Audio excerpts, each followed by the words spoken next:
Hi everyone, welcome to news latest updates. ఈరోజు ఆంధ్రప్రదేశ్ రాష్ట్రానికి సంబంధించి వెదర్ రిపోర్ట్ అయితే ఈ విధంగా ఉంది.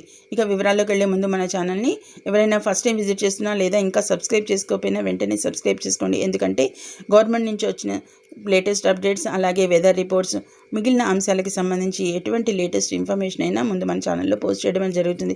అవన్నీ మిస్ అవ్వకుండా ఉండాలంటే ఛానల్ని తప్పకుండా సబ్స్క్రైబ్ చేసుకుని రెగ్యులర్గా వాచ్ చేస్తూ ఉండండి. ఈ వీడియోని లైక్ చేయకపోతే లైక్ చేయండి, ఛానల్ని సపోర్ట్ చేయండి. ఇక నేడు రేపు అత్యధిక ఉష్ణోగ్రతలు అంటూ మనకి ఒక ఇంపార్టెంట్ వెదర్ రిపోర్ట్ అయితే ఈ విధంగా ఉంది. నేడు రేపు భానుడు ఉగ్రరూపం దాల్చనున్నాడు. విపత్తుల నిర్వహణ సంస్థ అంచనాల ప్రకారం రాష్ట్రంలో కొన్ని చోట్ల 44 డిగ్రీల ఉష్ణోగ్రతలు నమోదవుతున్నాయి.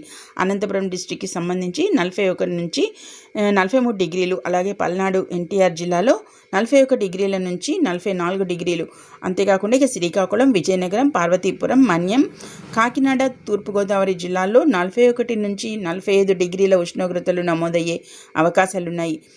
ఇక నిన్న నంద్యాల డిస్టిక్కి సంబంధించి నాగలమరిలో గరిష్టంగా చూసినట్లయితే 44.1 డిగ్రీల ఉష్ణోగ్రత అయితే నమోదైంది. చూశారు కదా. ఇక రాను రాను మనకి ఉష్ణోగ్రతల ప్రభావం అయితే ఎక్కువగా ఉంది.